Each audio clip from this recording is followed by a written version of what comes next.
visual art has always been a part of my life, but I think it started with comics when I was a kid, you know. That's kind of how I learned to read as well, was reading comics. And the association of narrative and imagery was always there.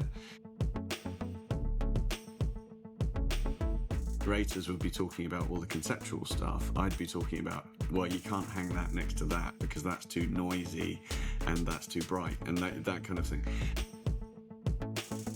The wonderful thing about having a small affair, because you can see the whole thing in a quite casual 3 hours, and then you can kind of go back and revisit. As a collector, buying a piece of art could literally make the difference between that artist working next year as an artist or not.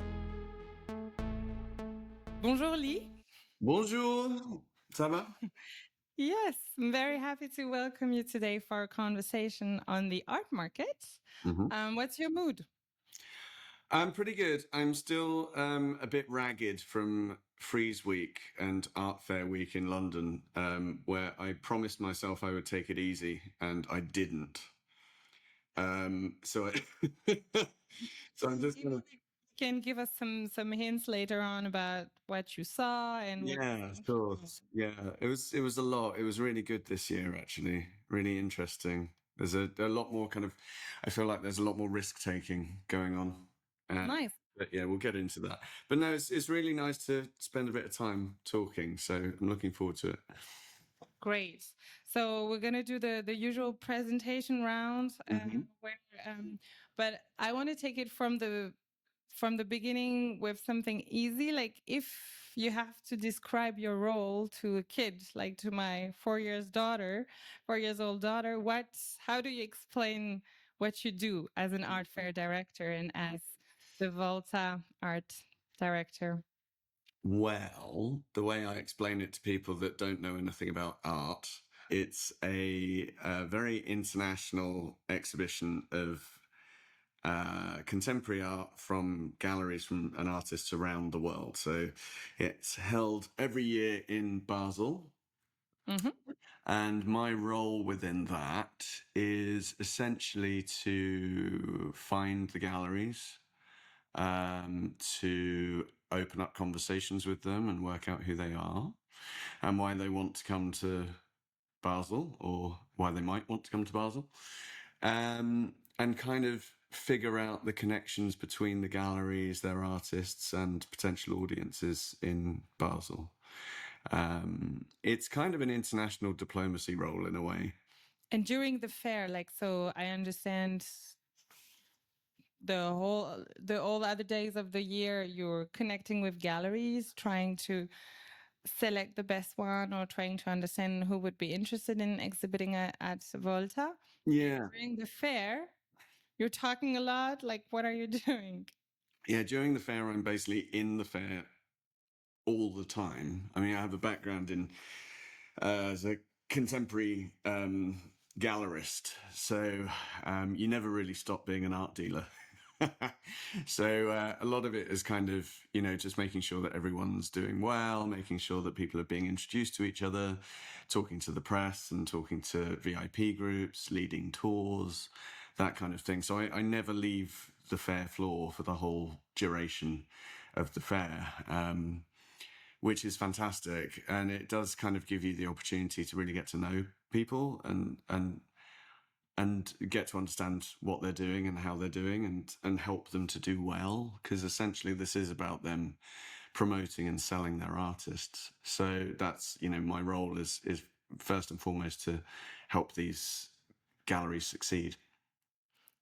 Sure. And is it a surprise, like every time, like you're doing the curation, like beforehand, so who will be exhibited, like which artists, maybe even which paintings or which photographs? And is there still a surprise when you walk in the fair for before the opening? It is always quite fun, actually, because you spend, right now I'm in the kind of selection process, and because we're not a massive fair, I do talk to absolutely every gallery that applies, and we have a conversation with starting now, with them about what their intentions are and what they're bringing. So by the time they arrive, I know absolutely everything that's going to be there, and all of its background and everything. So I kind of know everyone there very intimately, and but yeah, it is always quite fun walking in and you're like, oh, look, because you've been looking at the floor plan on, I've got it on Photoshop because that's the quickest way that I can fiddle around with things. So I've been looking at that. I'm starting looking now. So I've been looking at it for 6 months or more before we get there, but actually seeing it being built and it's, oh, look, it's an art fair and this is going to start being filled with work. And then, of course, I'm down on the floor during the install as well. For sure. I have a previous life as a gallery and museum technician, so I very often got a drill in my hand and lending a hand as needed, but also kind of helping with the layout and the curation with the galleries and kind of advising them on what's going to work best. But yeah, it is always wonderful when it becomes real in those couple of days as it goes up. And that was like you mentioned some things you did in the past, and that was actually one of my questions. Like how do we become a fair director? Has it happened? Was it something you had in mind, like for a long time? Oh And God, no, no, no, no. No, I used to take part in fairs with the gallery. I was director at Max Wigram Gallery yes, for a number of years, and we did all the fairs. So we did all the Basels and the Friezes and the Armories and everything.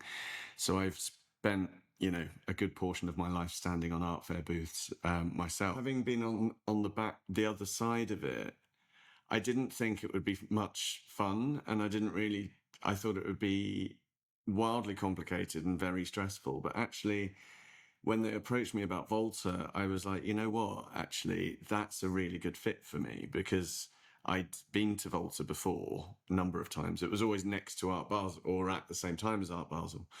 And it was always at the same time as Armory. So it was the one that I would go to check out new things. And I've met some long-term friends who are gallerists at Volta, and I think I have quite a lot in common with the kind of the vibe of Volta. So, and it's also it's that kind of size that you can really build relationships and connections, which is really kind of a lot of what my background is. So yeah, it made sense when Volta came along.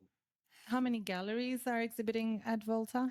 This year it was 72. I think we'll probably go a little bit bigger next year, but I like to keep it within that kind of number because then it's assailable within a day. Because you are going to see new things and you need Yes. time to see everything and contemplate it and actually spend time thinking about it and absorbing the work. So when you've got a kind of a manageable size like that, you can actually see everything and talk to everyone, which is really important. I understand that. And what's your relation to art? Like before, like you worked in a gallery, you were the manager of the gallery, but like how did it started in the beginning? Like you used to go to museums, your parents were collectors. No. How does it happen? Well, it is funny, yeah. I mean, there is no one route into any job in the art world, really. It's a very kind of personal thing, personal journey. I think in pictures, I've always kind of had a very visual imagination, and so I think visual art has always been a part of my life. But I think it started with comics when I was a kid. That's kind of how I learned to read as well, was reading comics, and the association of narrative and imagery was always there. But yeah, I went to art school, studied art, but I also studied archaeology at the same time because I was always kind of interested in the historical context of things. But yeah, I kind of figured out pretty quickly after art college that I'm not an artist. I'm Okay. actually better at kind of organizing other people's stuff.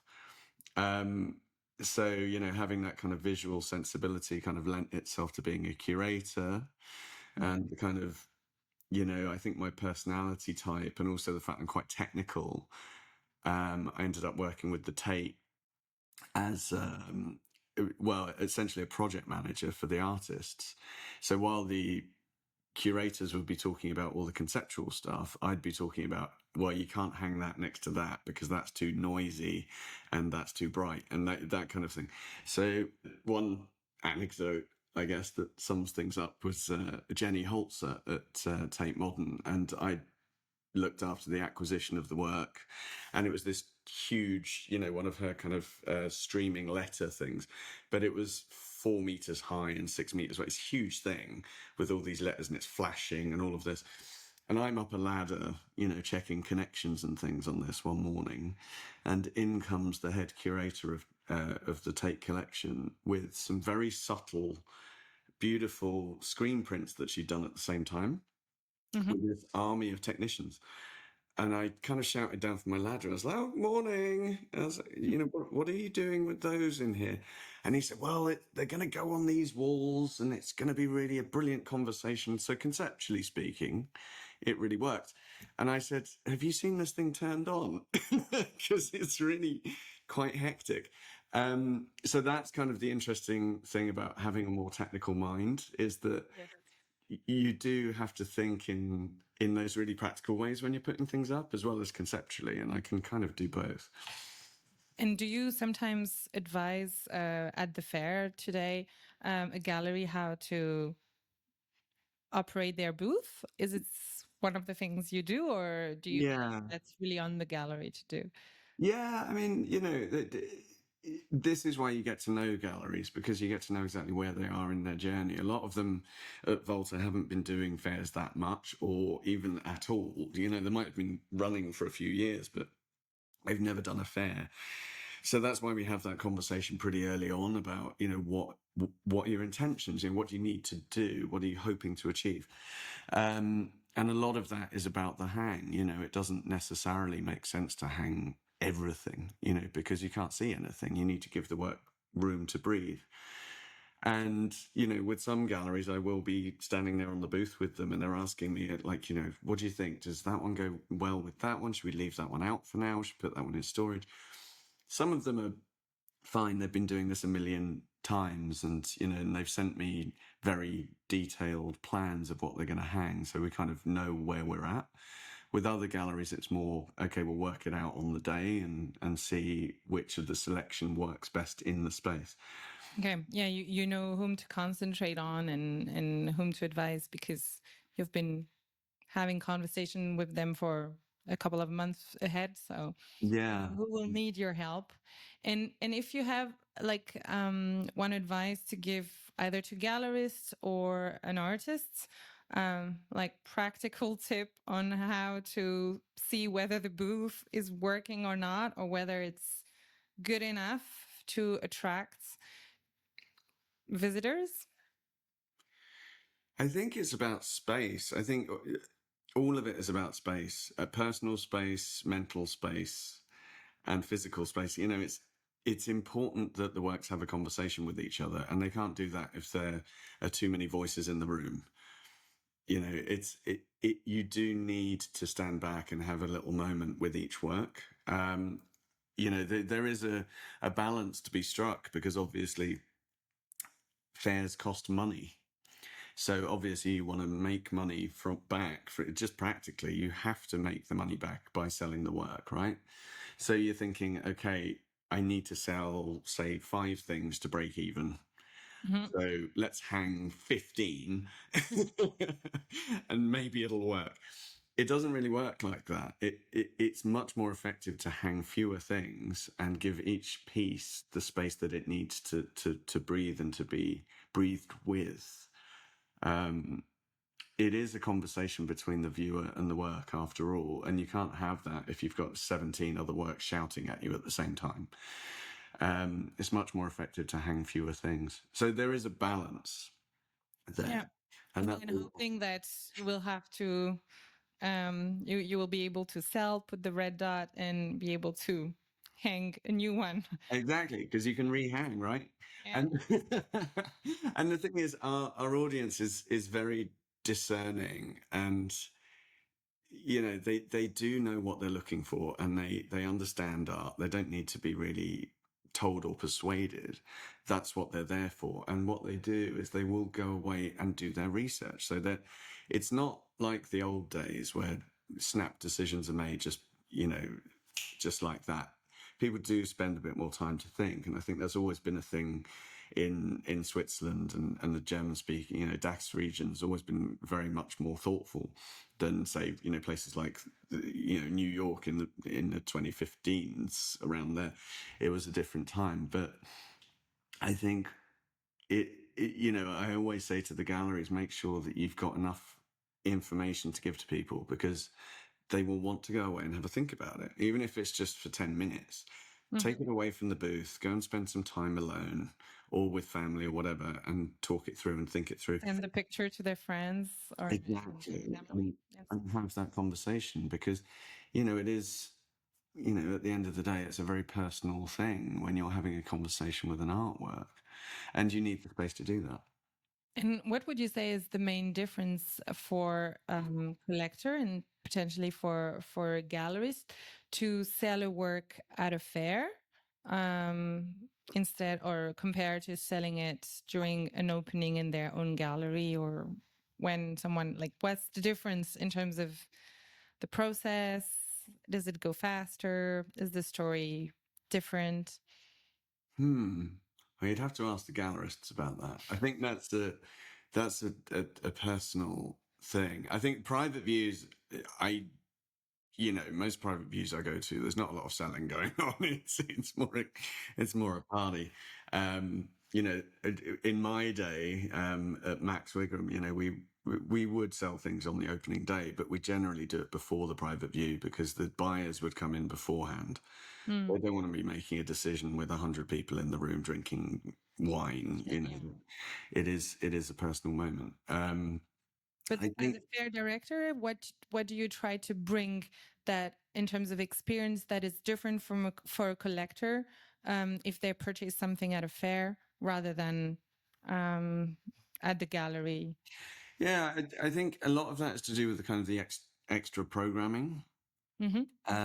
It gives you these moments to kind of connect with specific groups, and because we know the galleries really well and what they're bringing really well, and we have the thematics, and we've got a very good marketing department that's done all the marketing already.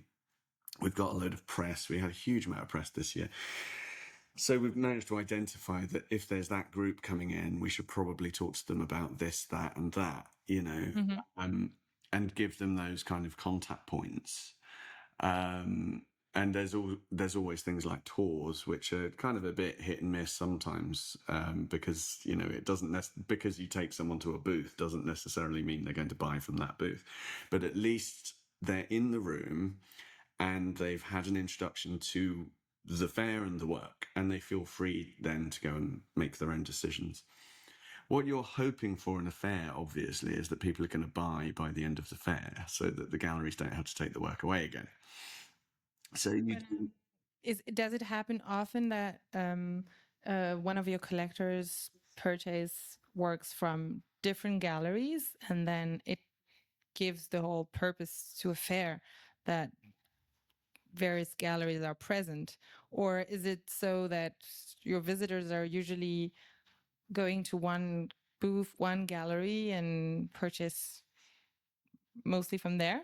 Like, no, I think the good thing about a fair is that it's like you've got all of these galleries under one roof, and I think people come to Volta to discover new things. Essentially, that's been our MO for the last 20 years, is kind of representing things that perhaps haven't been seen so much before, or representing ideas in a different context. So people do come in looking to discover things that they haven't seen before. So they do go everywhere, and this is a wonderful thing about having a small affair, because you can see the whole thing in a quite casual 3 hours, and then you can kind of go back and revisit. I mean, obviously we have galleries come and they bring their own clients, and they will go and see that booth, of course, but they might find something else on the way there, or later on in the fair. well, that's a good transition to maybe the description of Volta itself. Like what I was surprised about when I discovered the art world in when launching Singular almost 10 years ago is how art fairs have been quite recent in the in the history of art, but have become a major player now and very important stakeholder.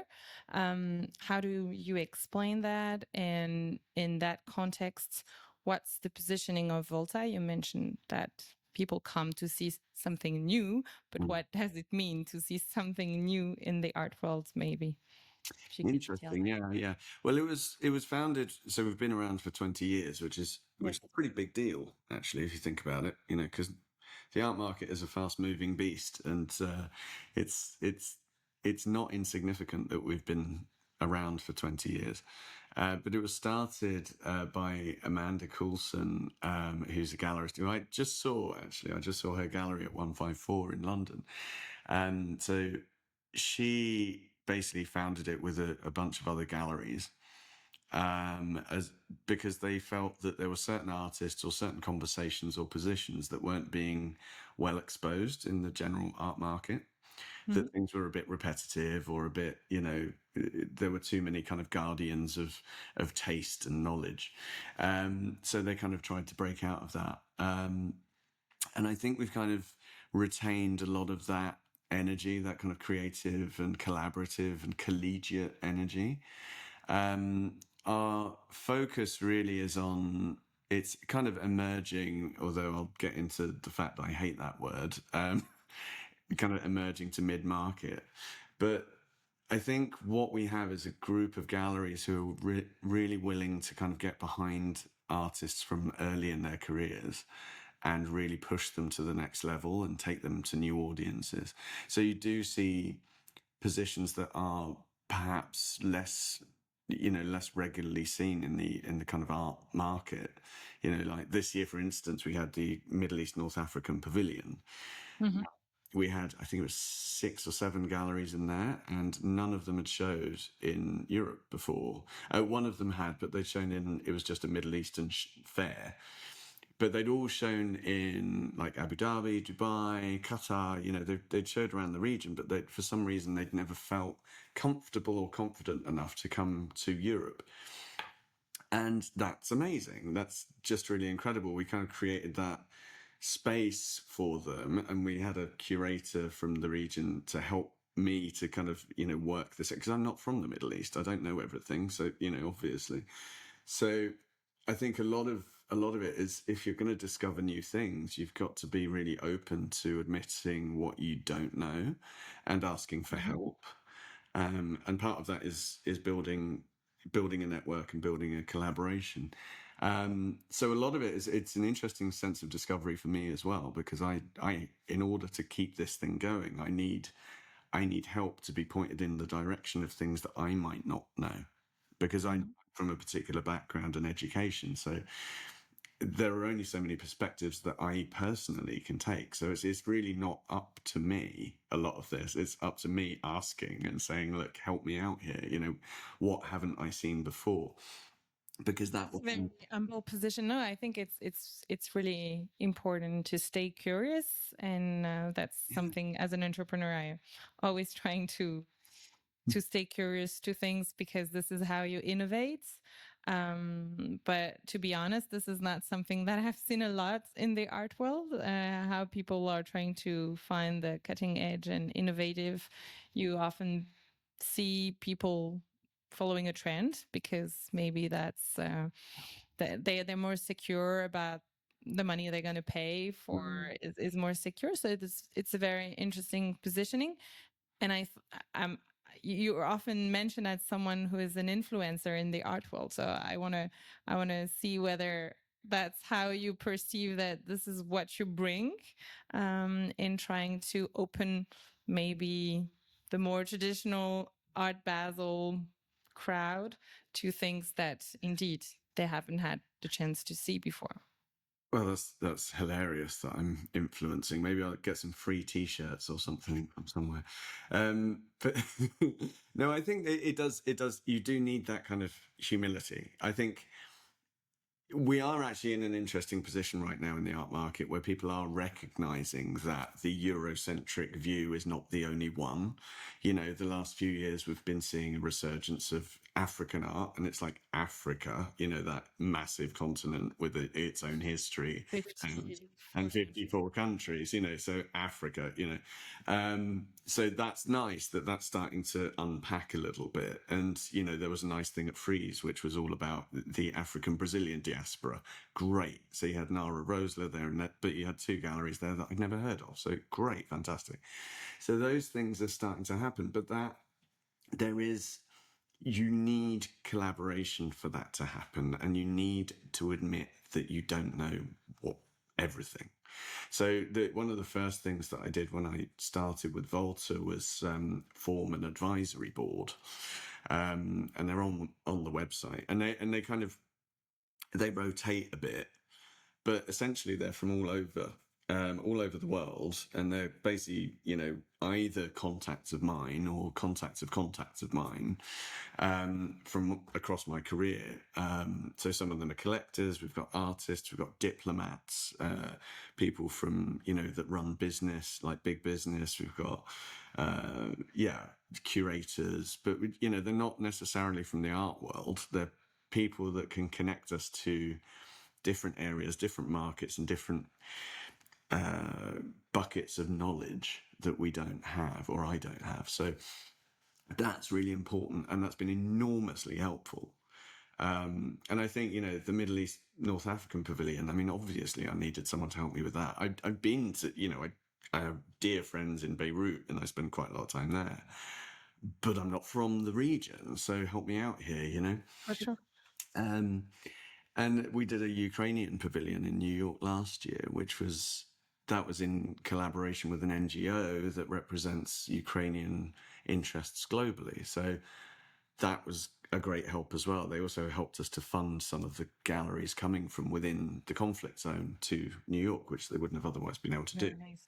So this is where the magic happens. It's in these connections, and I've always loved that throughout my career. Is you meet people and they say, "Oh, you should talk to this person," and then this magic thing happens, and then it's completely unexpected, and that's what you want. And then I curate the space based on what comes out of these conversations. And do you like when galleries do sales during the fair, like how what's your personal feeling when these things happen, like because that's the concrete output of all the work that you did. I imagine that, for instance, if one of the galleries from the Middle East or from Africa is selling at Basel, like at one of the fairs of Basel, then it can change the destiny of the artists. Well, this is something, yeah, absolutely. I mean, this is something that we raised quite a lot in the fair this year, and I will continue to do so. Is unpacking the word emerging, because I hate it. I'm highly allergic to the word emerging, because you can be an emerging artist for 50 years, but Exactly. you know, what does that actually mean? So we had a few talks and things around that, and one of the points I was trying to make is that as a collector, buying a piece of art could literally make the difference between that artist working next year as an artist or not. Yes. You're not just investing in an artwork, you're investing in the future of that artist's career, and also the gallery, who is supporting not only that artist but other artists. And yeah, and like the Middle East North African Pavilion galleries doing well was part of that. Gallery Misa is going on to do Art Basel Qatar, so they can't do Volta next year because they're doing Qatar, which I'm annoyed about, but at the same time it's great for them. And then we had a new audience coming in because of the new galleries coming in. You get a new audience, and so we made one of the galleries made a major sale to a Middle Eastern museum, because as a knock-on effect, she's a Parisian gallerist, as a knock-on effect of these new ideas flying around. And of course, that is so wonderful to see, you know, when a gallery catches you by the arm as you're walking past and said, that just sold to a Middle Eastern collector. That's like, yes, come on, we're doing this. Yeah, the That's brands really are, exciting. and it can change. And could you explain what actually makes the difference between two artists at a fair? Like why some are doing much better than others? Like is it really just related to the art, the storytelling, the booth? It's really difficult because we have, over 10,000 people coming through the door.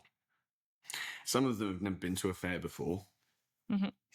Like this year, we did a free day called Art Basel for just people from Basel to get in free on the Friday. I mean, I think we'll continue to do that because it was really fun and really lovely, and you saw a lot of new people coming through.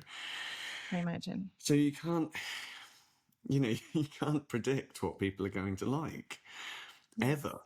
We go through a selection process, which is a conversation with the galleries, and it is about working out, okay, is this going to be a good fit? Some of them you can kind of tell, it's a really well-known artist who's got a good following in Northern Europe. They're probably going to do pretty well.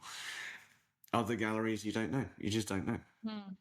But you take the risk, or like in terms of selection process. So you're telling us they apply with what all their, like some of the artists that they believe might be a fit for indeed Europe, and then you have a conversation, and then you decide, okay, you decide together which artist they're going to exhibit. How does it actually work? Yeah, I don't have a quote unquote selection committee because I've sat on selection committees for art fairs, and they can tend to be a bit ego driven. And what I'm interested in, particularly in this area, I think is a really important thing about having a conversation with the with the gallery, sorry, about why they're doing this, what their intention is, and then I kind of throw it out to the broader group, other people that work in galleries, my network, the museums locally, things like that. I suggest it out to some members of the advisory board as well, Yes. because they might have some input. But essentially, it comes down to quality. What's the story? Who are these people? How are they doing? Where have they been before? Where do they want to go? And what their story is, really. Quality comes first, obviously, but But they show you the portfolio of, because a gallery represents 10, 15 artists, and they tell you, I would like to come to Volta with these two artists, or what's actually the discussion like? Or you say, okay, I love some of the artists, and I think the others won't be a fit. Like how's actually the decision? Because for an artist, I've heard that so many times, like, okay, my gallery is going to a fair, but they didn't choose me, mhm. So how can an artist understand what's happening behind the door, and what's that potentially it's also very beneficial, as you mentioned, that a gallery that if as an artist, if your gallery is exhibiting at a fair, it might be also very good for you, even if you're not at the fair. So it's just this process that I'm trying to better understand from an artist's point of view, Mm. so that they feel either more confident or not take it necessarily personally if the gallery are not exhibiting them at the fair. Yeah, okay. Yeah, it's a really interesting question, actually. Yeah, it is absolutely a benefit to all the artists represented by that gallery if they're at the fair at all, even if they're just showing a solo. Yeah, we had a whole section this year of solos, just one artist on a booth, and there were museum sales happening, and there were galleries selling out. That's interesting because, yeah, sure, that one artist was doing well, but now that collector has a relationship with the gallery, and Mm-hmm. they're going to come back to the fair. And if that gallery is coming back to the fair and showing different artists, great. But also these days, because of the internet and Instagram, those collectors can keep an eye on what the gallery is doing and what the gallery program is doing throughout the year. So it's not just a one-stop thing. This is the beginning of a potentially lifelong relationship with a collector and between a gallery and a collector.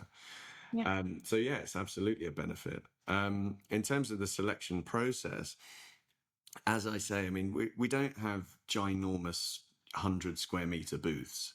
So it's not the kind of Art Basel thing where you can have one wall with a 50 centimeter piece on it and then one wall with another piece. It is a bit smaller than that. So you can't overcrowd the booth. And it does have to make sense. You can't have something big and bright and crazy next to something small and subtle unless you give them enough space. So that's what I was saying earlier about, there's a conversation that happens here. Yes, the application process is an open application process. There is a form online. You submit the works. Very often, and I'm very keen for people to do this, they will get in touch with me first before they apply. Okay. And that's kind of what we're doing at the moment. I've got a list of galleries as long as your arm that have said they're applying. Yeah, your mailbox is full, and you're genuine. We've got the application process going on as well. So there's applications coming in, but then I'm also having conversations with galleries that haven't applied yet because they're like, okay, what do you think will work?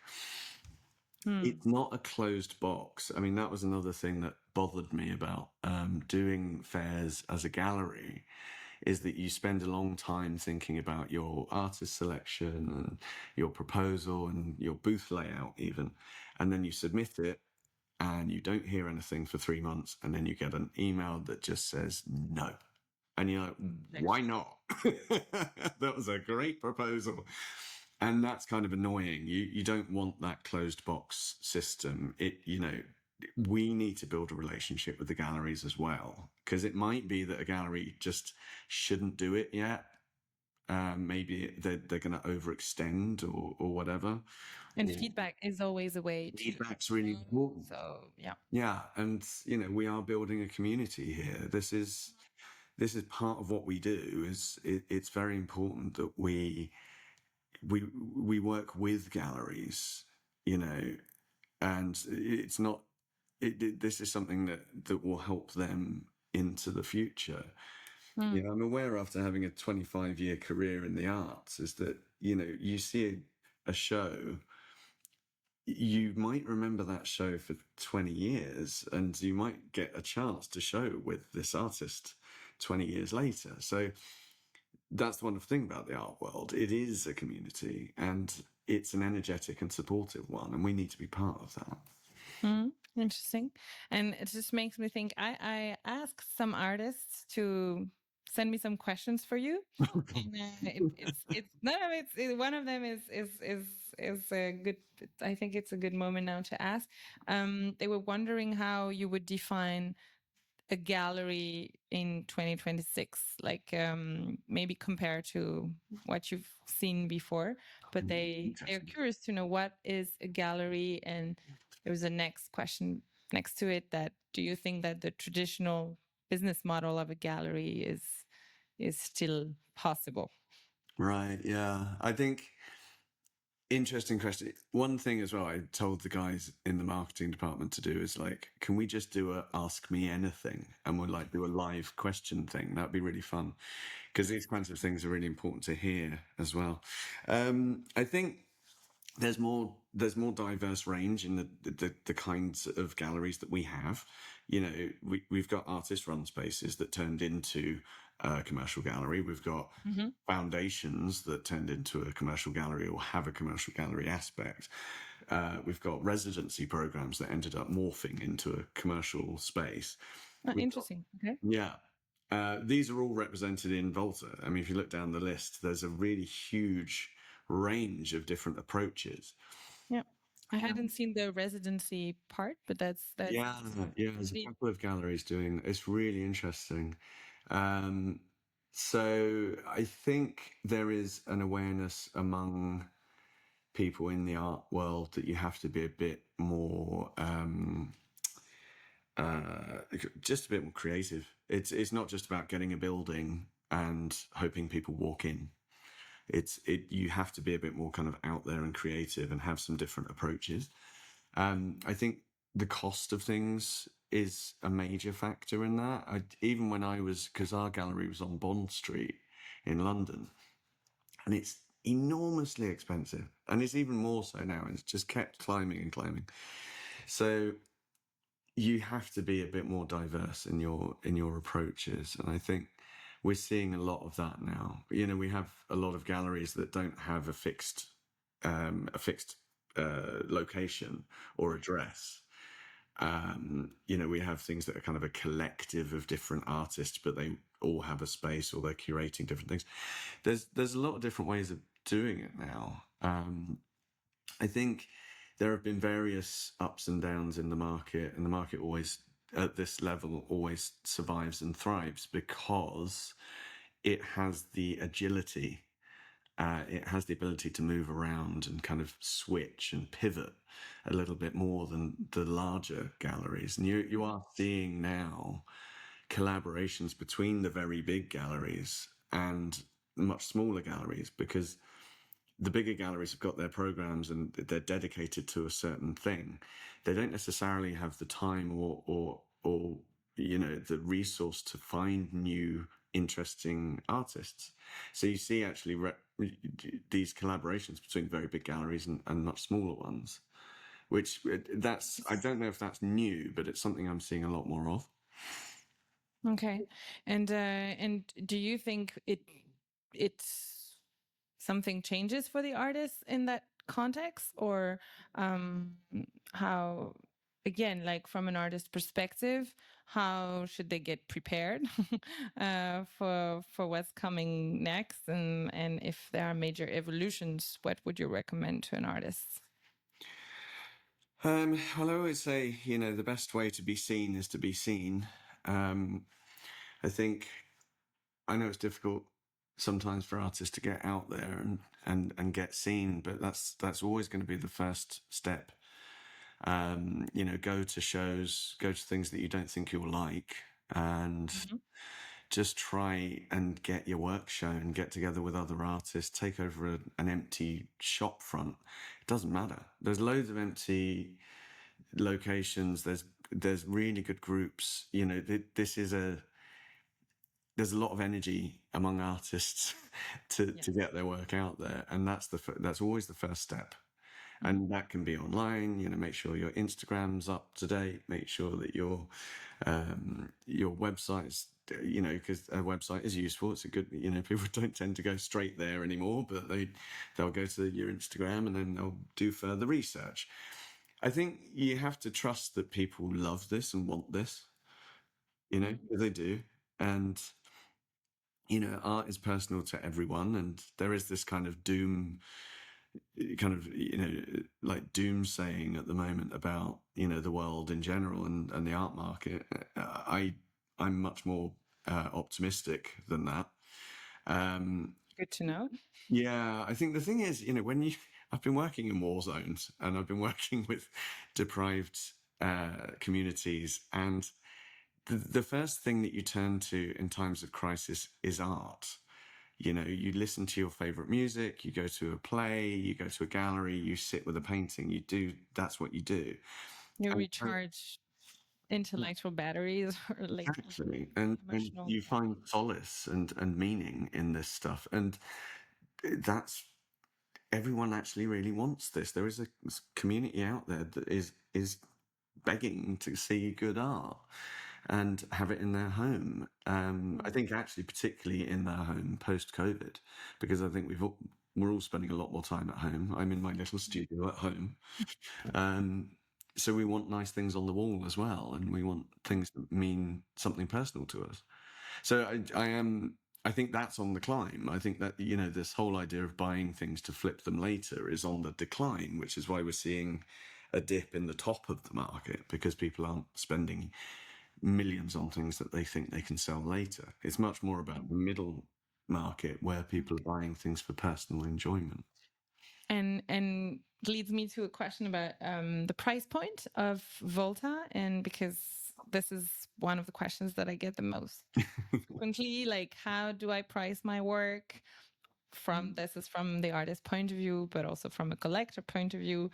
Why is it worth this price, and how do you explain the price point of this artist? Obviously, I'm working with artists that are like from selling works from 2K to 20K in general. How is it with Volta, and how do you deal with having galleries from different countries? Because I see that as a challenge. Like trying to advise artists from Madrid or from New York, they don't have the same perception. They're not evolving in the same market. So how does it? Well, we're working online, but how does it happen when they're all in the same space? Yeah, that's interesting. Yeah, so we are a very international fair. We had galleries from 29 different countries this year, which is interesting because you've got galleries from all over the world. And as you say, the market pricing is different all over the world. So yeah, how do you deal with that? I would say the kind of the sweet spot for pricing in Volta is probably between say 5 to 7 up to about 35 to 7. I mean, you do a lot of sales way over that, but I would say for a first time Average. collector coming in, it's going to be under 20,000 is their first kind of position, perhaps. And it is interesting because you're seeing this across the board. By the way, I was just in Armory, and like when we were doing Armory, it was the price points were really high, Yeah, almost I had double this the fair. in mind. Yeah. But now it's come down because people aren't spending quite so much necessarily on a first time purchase. So yeah, we're looking at kind of, again, it's a balance because you've got to make sure that the gallery's making their money back, but you also want them to sell. So it is a mix. But yeah, Do they change their prices? Like, for instance, a galleries from Middle East will they have European prices when they come and exhibit at Basel, just to also reflect logistic costs, I have things that are very rational. I have seen a couple of galleries doing that. I would, it's complicated because you don't really want to mess too much with the pricing, because if it's X amount in Spain and then it's Y amount in Switzerland, you're still within the same kind of region and it's Yes. still the same collectors seeing it back potentially. So having price integrity is quite important. But as you say, it's a balance. And what we had in the Mena Pavilion was one of the galleries, Georges Yamin. He actually brought the work in from Germany, so it's much easier for him. He didn't have to deal with the international logistics. But yeah, we had a gallery from Iran who had some issues because the airspace had shut down because Israel was decided to start bombing Iran. Yeah, Tehran the week before the fair, so that shut down the whole of the Middle Eastern airspace and the Israeli gallery and the Beirut gallery, and Nice. everyone had those kinds of issues. So internationally, we're dealing more with that kind of problem. But yeah, the pricing is a conversation we have early on. I generally leave the minutiae of that to the galleries. I don't advise them on what to do with that. I just say, look, this kind of price point is good for Volta. We had some galleries doing secondary market, two galleries did secondary market works in conversation with contemporary work. And I was like, well, look, it's less likely that someone's going to spend 300 grand on a Picasso drawing than on 50 grand on that beautiful contemporary artist. But it's an interesting concept, so let's go with it, kind of thing. Okay.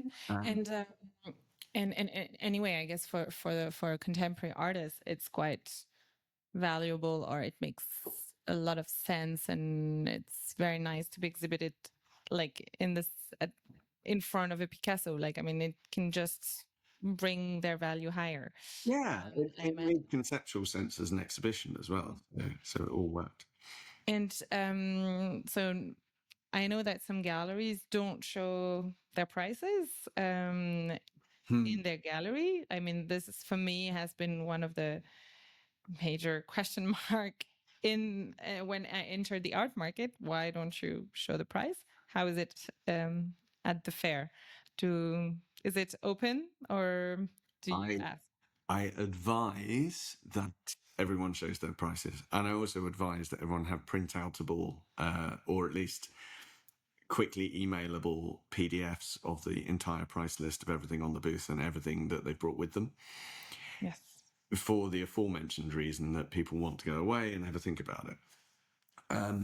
I think the idea of not showing prices for works that people haven't seen before, I don't know why you would do that. If it's a work by a very well-known artist, if you've got a Tracy Emin sitting on the wall, I kind of know how much that costs, right? But if I'm walking into a gallery for the first time and there's a Korean artist making something beautiful out of folded paper, and I haven't seen the work before, that could be 10,000, it could be 50,000. I don't know if I can afford it. I don't know if I should even inquire about it. So I think it makes sense to have price transparency, and I do encourage it. Okay, very nice to know because I've been spending the last 9 years to explain to artists that it's beneficial for them. So I'm glad to hear that that's also the Yeah, case. Yeah. I just think openness is better. Yeah, I think and we should talk as about we money all as know. much as Yeah. possible. And by the way, like we all know that it can be discussed. Like I mean, people can say, well, I have this crush, I really want this piece, I've been thinking about it for 2 days and I'm back at your booth, I really want it, but Mm. can we discuss the price? So anyway, it's just the starting point of the discussion. um, Yeah.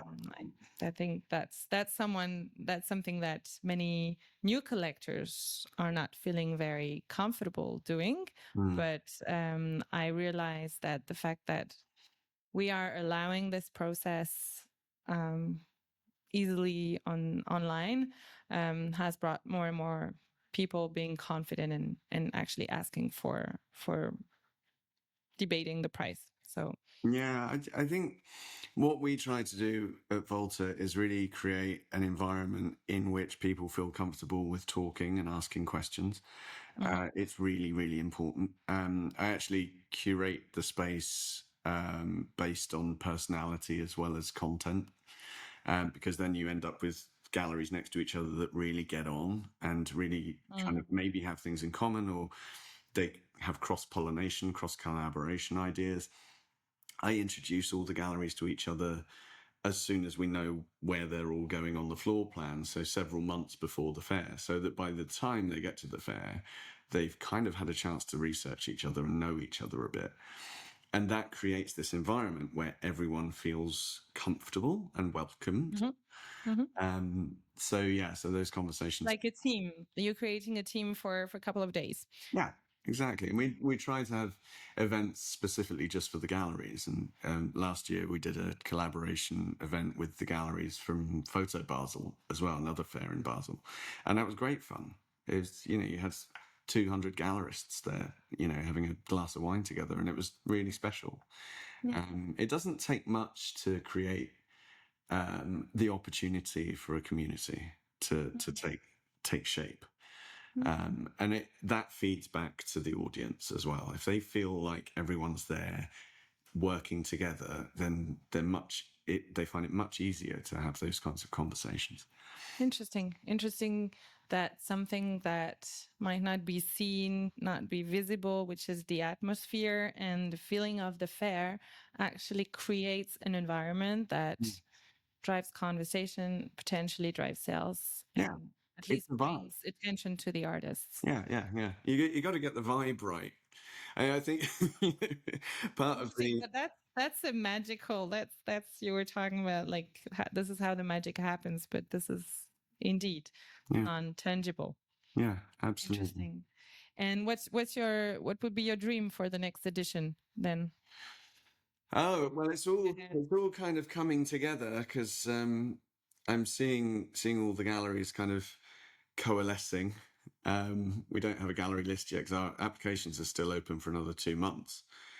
The dream is that, we have a lot of our kind of core galleries coming back with really bold ideas, because now we have our new bigger venue right next to Art Basel. We're on Messeplatz. So a lot of them are coming back and really doubling down, because they've seen that Volta is really the fair for them. They've been doing it for years anyway. So we've got galleries coming back with much bigger booths and, some really quite dynamic ideas. We've got a new section, which is for younger galleries or galleries with kind of alternate approaches. So that's What going does to it be mean? interesting. What does it mean? Alternative. Well, this is it. We've kind of thrown it a bit open. Okay, nice. So it's galleries who are either very young or galleries who have got like I say, maybe they're a residency that have decided that they're going to start exhibiting or something like that. Or maybe it's a kind of, they've been doing odd things for a while. Yeah, I'm really excited about that, because it's called Frisch, with an exclamation point. So that will be fun, and that's a lot of that is to do with networking as well, because it gives them the opportunity. It will be their first fair in Basel, so it'll be an opportunity to then actually network with some of these very established galleries that have been going for years. I've got another pavilion coming together, which I'm not going to talk about right now, but it's really fun and really interesting. Yeah, and we've shifted around with the floor plan a little bit. Got a different position for the lounge, and talks program is going to be really interesting this year. Yeah, it's good to have this run at it after, as soon as Volta finished, we were already on to planning the next iteration and thinking about things that we could adjust and things that we should improve. So yeah, I'm really excited about it. It's starting to come together.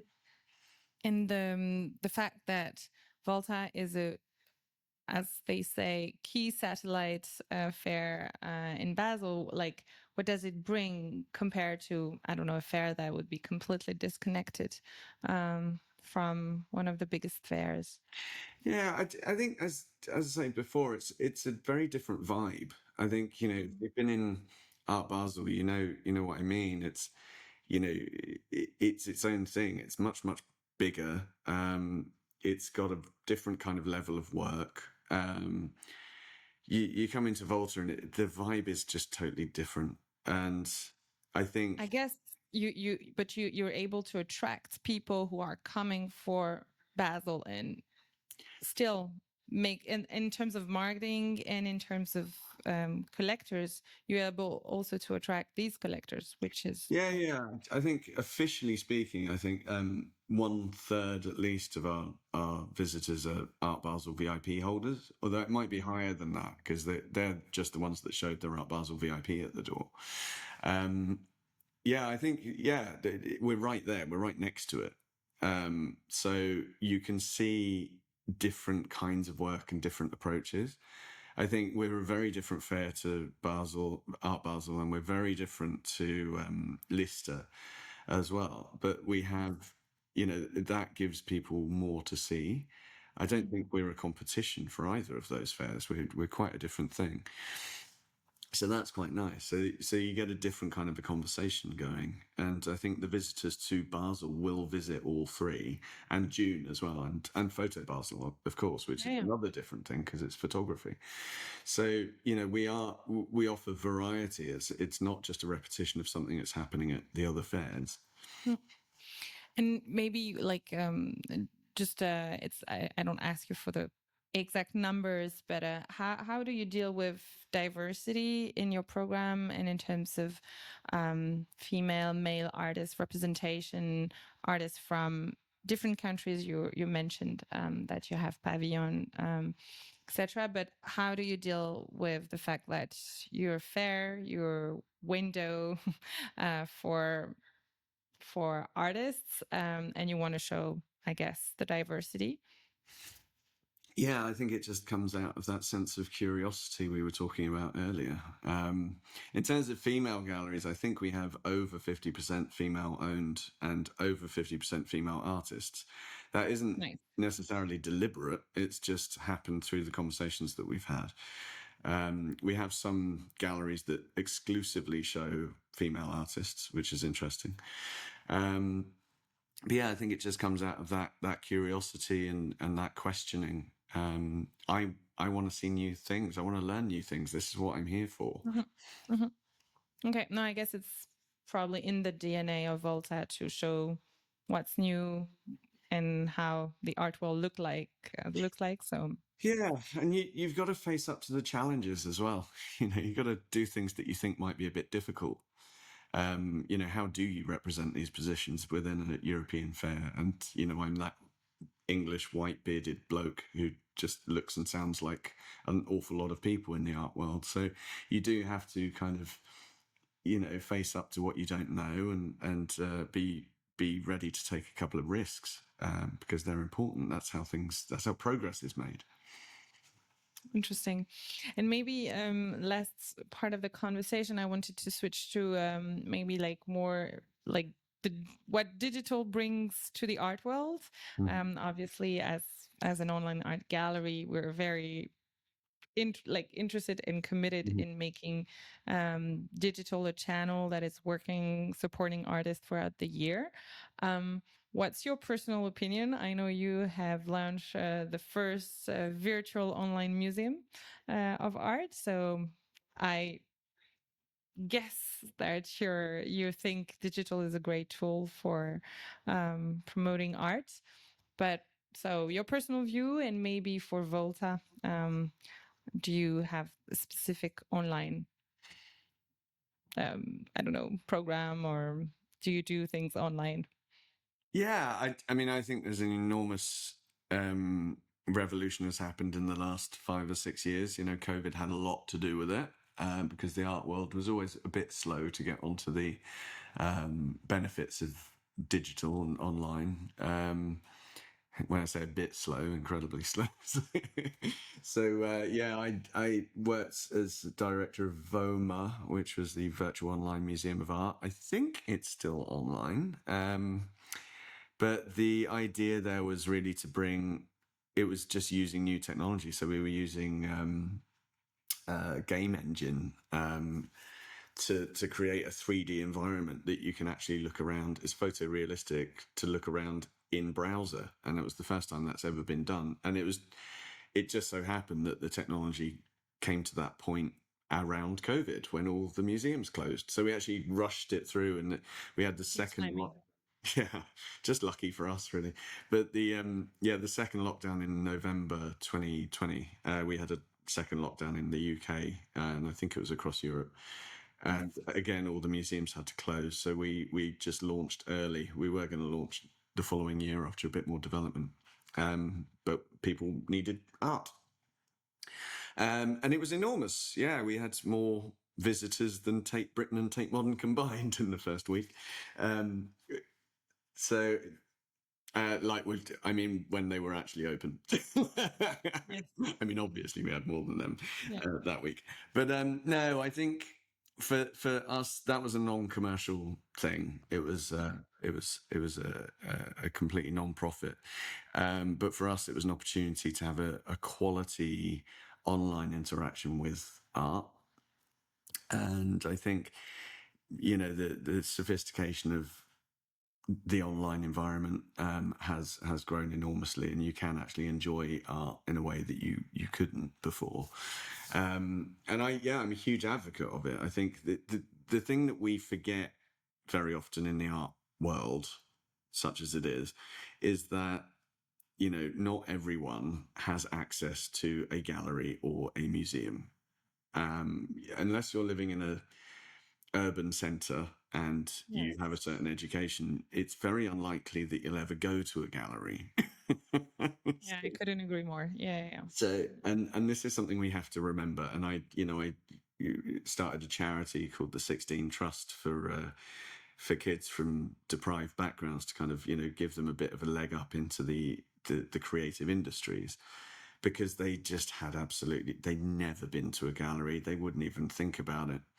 So having access to it, and we've all got phones, or access to a laptop at least. You can at least get into that yourself and have some ownership over it. So that's important. That's new, and that's not going to stop growing. Yeah, we did think about. I had a mad idea when we first started that we might just launch a virtual Volta, Volta, yeah. completely separately from the other fairs. I'm not sure that's what people are really looking for. People do want in-person stuff. I'm still kind of thinking about it, but I think the personal interactions are very, very important. But as a first stop, digital is just great, and you've got it in your pocket at any one time, and you can do it on your own time. That's really important. And I imagine, or at least this is how I imagine, after having also been at fairs with Singulart, that you can also have a conversation at a fair, but then it continue with a collector, and it continues after the fair. So actually, some sales are made afterwards, and potentially not specifically on the paintings or artists that were exhibited, but on what you are showing on your website or afterwards, because as you were mentioning, the collector follows Instagram, and they see your work they like. So do you have a process, or do you follow what's happening after the fair? Like, do you try to follow up with red dots that are never on the walls? But I'm very nosy. I'm still asking. I was actually just in Copenhagen for a fair and saw one of our gallerists there who just made, I think she said 3 sales of the artist that she was showing in Volta because of Volta, and that was what, 3 months it took. She'd made sales since the fair as well, but this one, she said, yeah, he just got in touch and said, I came to the fair. Do you have any more of that artist's work? I mean, that's amazing. This happens. People have got a visual, they do have a visual memory. If they're interested in art, they do remember things, and they keep looking it up, and they keep going online. I think the power of posting things up online is enormous, and it's nice to know that people do pay attention. They really do, and they will come back to you. So do fair, like, do galleries have a process, or do you know how, like, they send emails, or they invite people to follow their Instagram? Like, what's the best way? Also, it can apply to this advice can apply to an artist who would be exhibiting at an artist fair and have a conversation with a collector, and they're always thinking, oh, I thought this person was very interested, and they didn't come back. Maybe just a little bit of hope that something can still happen, but maybe there are ways to hook the interest and the collector. Well, they didn't come back yet. Voila. Yeah, I think every gallery has a different way of doing things. I've got a few galleries that only operate on WhatsApp, which is kind of annoying for me because they keep texting me all the time, and they're on different time zones than I am, so I have to put my phone on silent at night. But yeah, some of them do WhatsApp, a lot of them do Instagram, a lot of them still just do email. It depends entirely on who they are. WhatsApp it means they ask the number of the collector. Yeah. And a lot of the time, the collector doesn't want to give out the number. So, that's why I'm surprised. Yeah, email is a bit more hands off. It depends on the collector. It depends on the gallerist. I went to, again in Copenhagen, Enter Art Fair, at a gallery there. I was very interested. I have a client for this work, and I was like, I think my client would really love this. He's actually in Japan at the moment, but he's coming back to Germany. And I said, can you just send me some stuff? And I hadn't walked 3 booths, and they sent it to me. So they WhatsApped me a PDF, and they sent it to my email. And Reactivity. and then they followed up 2 days later and said, look, what did you think of this? I know it's, you're back at home now if you had time to think about it. And I said, yeah, I've passed it along to the collector. And I was really impressed with that, because that's how you do things. You do it, and then you very immediate, and then you follow up. Yeah. And sometimes they don't get back to you. That doesn't mean they haven't stopped. It doesn't mean they've stopped thinking about you. It just But they means can that they're not. potentially, yeah, indeed, send their Instagram. Like the artist can follow up by Yeah. sending Instagram or new series. Yeah, yeah. That's good to know that it's Yeah. also the same on galleries. Yeah, Great. leave the ball in the collector's court. They don't have to feel harassed then. They can do it on their own time. Great. Well, Lee, thank you so much for the generosity of your time and being here today with me. And I hope artists will learn a lot about how a fair actually works, what's happening behind the door, how do we make sales. We've been through a lot of topics. So thank you so much. And I'll try to make sure that I come to Volta this year. Please do. Yeah, thank you a lot. It's been a lot of fun. I hope that you liked this episode and that you got concrete insights for your personal journey. Follow us on YouTube or your favorite audio platforms to be updated of my next talks with other art market insiders. Goodbye!